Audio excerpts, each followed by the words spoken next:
因为 理工男吗？ lost model. 他们就是那个the so-called 理工男。TED Talk I watched was about how to solve traffic jams, and it's done by Jonas Eliasson. As we all know, almost all cities in the world, American cities, European cities, or emerging world cities, they all suffer from traffic jams, or maybe we can call it road congestion. So the cities are different. Some of them may have a dense urban core, and others don't. While some of them have bicycle lanes, while others don't. And in some cities, there are a lot of traffic. There is a lot of public transportation, while in Americans, people drive themselves. And the government have a lot of solutions for the road congestion. For example, maybe they build more roads, or maybe they improve their public transportation. However, none of this works. So here comes a question: why doesn't this work? Jonas, he thinks that these all solutions have one thing in common. He thinks that these rules and these solutions all trying to plan their lives.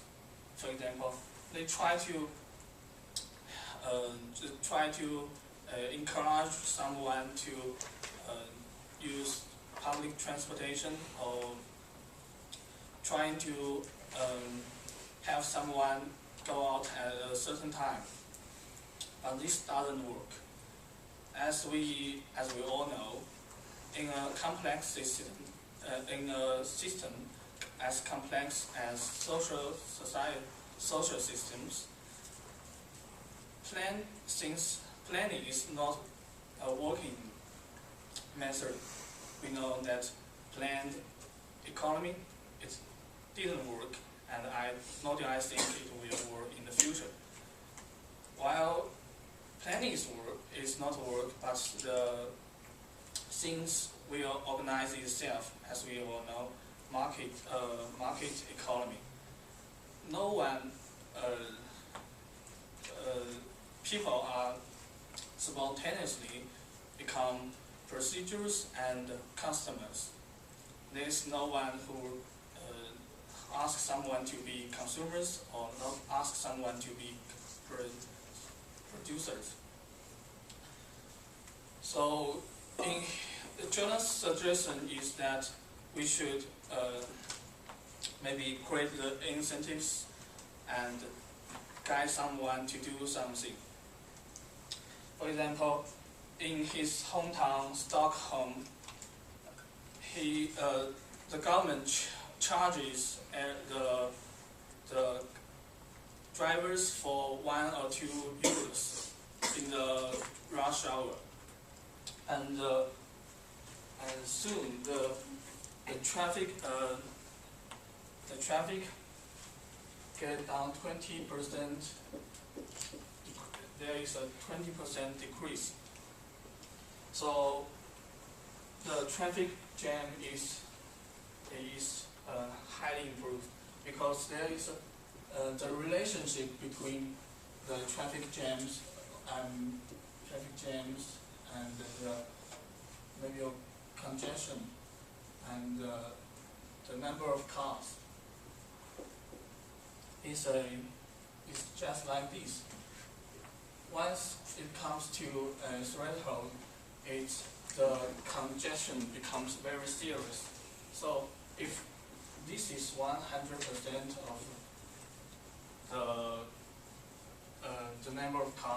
and this is 8%, we will see that decreased by 20% of number of cars, and the congestion is highly improved. So this is his view. Further insight from his case, we know that trying to help others to adapt to a rule it will not work. While we can just give a direction and have someone to change themselves slightly, and this will work. That's his idea. In my idea of traffic jams, I think that government should also provide some information for the public. I think that nobody wants to meet with traffic jams. We are always trying to avoid it. The problem is we got too little information. For example, if the government provides such information, take my hometown Changsha as an example. There was this is Changsha, and this is a river, and this is the east, and this is west. Every night from 8 p.m. to 10 p.m., people come from the east to west, and the bridge become very